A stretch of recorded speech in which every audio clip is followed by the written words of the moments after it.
লাইনটা নাই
আমি দুপুর 2টার থেকে 2:30 আরো বেশি হইব দোকানে আসলাম।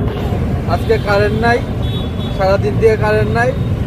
আর যখন আমি 2:30-3টার কাছাকাছি আমি দোকান যখন আমি লাগাইয়া যাই তখন তো কারেন্ট এবার তো লাইন অফ করে আমি সবসময় যাই গিয়া, তো আমি লাইন অফ করে আমি গেছি।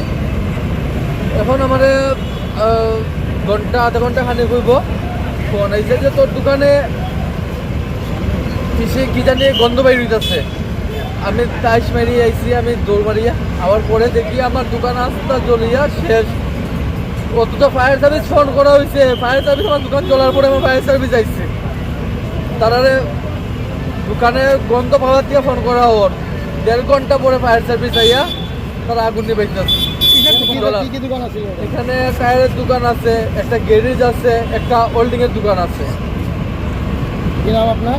আমার নাম টিঙ্কু শীল। এই 3টে দোকান কি আপনারই? আমার না, 3 জনের দোকান আছে এখানে। আমরা অভিযোগটা ফোন আসছে যে বড়টির মুখটার মধ্যে একটা ফায়ার হয়েছে আর বড় ফায়ার। তারপর তো খবর পাওয়ার সাথে সাথে একই আগে দেখি বেশ বড়ই আগুনটা। আমরা এত আপনার সাথে লাগছি লাগিয়ে তো আপনার কারেন্টের লেগে একটু আমরা অসুবিধা হচ্ছে। আর কারেন্টের জল দিতে গেছি স্পার্ক করে আগুনটা আরও বড় হইয়া পড়ছে।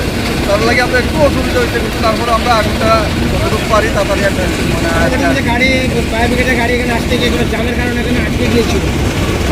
আমরা ফার্স্ট টাউনে যেটা আইছি এটা কোনো জাম লাগছে না, ঠিক আছে। সেকেন্ড টাউনটা আইতে সময় আমি শুনছি যেটা একটু জাম লাগছে, রাস্তা জাম হয়ে গেছে দিকে একটু আইতে।